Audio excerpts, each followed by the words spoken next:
Unit 6ல வந்து தமிழ்நாட்டுக்கு வந்து பிற நாட்டினவர் பத்தி ஒரு டாபிக் வந்து கொடுத்துருக்காங்க. அது ரிலேட்டடா ஒரு ப்ரீவியஸ் கொஸ்டின் இப்போ பார்க்கலாம். பேஜ் நம்பர் 290ல காயல் துறைமுகத்திற்கு இருமுறை வருகை தந்தவர் யார் அப்படின்னு கேட்கப்பட்டிருக்கு. இதோட ஆப்ஷன்ஸ் வந்து மார்க்கோ போலோ, டொமிங்கோ பயஸ், நூனிஸ், நிக்கிட்டின்.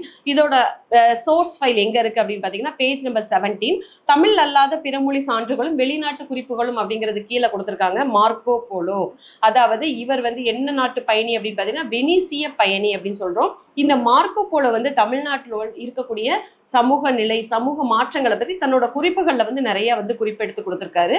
அது போக இவர் தமிழ்நாட்டில் இருக்கக்கூடிய காயல் அப்படிங்கிற ஒரு பகுதிக்கு தான் 2 முறை வந்து வருகை தந்திருக்காரு. அப்போ எந்தெந்த ஆண்டுகள்ல வருகை தந்தார் அப்படின்னு பாத்தீங்கன்னா 1288, அதுக்கடுத்து 1293 அப்படின்னு 2 ஆண்டுகள்ல வந்து இவர் உள்ள வந்து வராரு. இங்க உள்ள வந்து அப்போ இருக்கக்கூடிய பாண்டிய அரசர்களுடைய மண்டபங்கள், மாட மாளிகைகள் வந்து தன்னை வந்து கவர்ந்ததாக வந்து தன்னோட குறிப்புகள்ல வந்து குறிப்பிடுறாரு.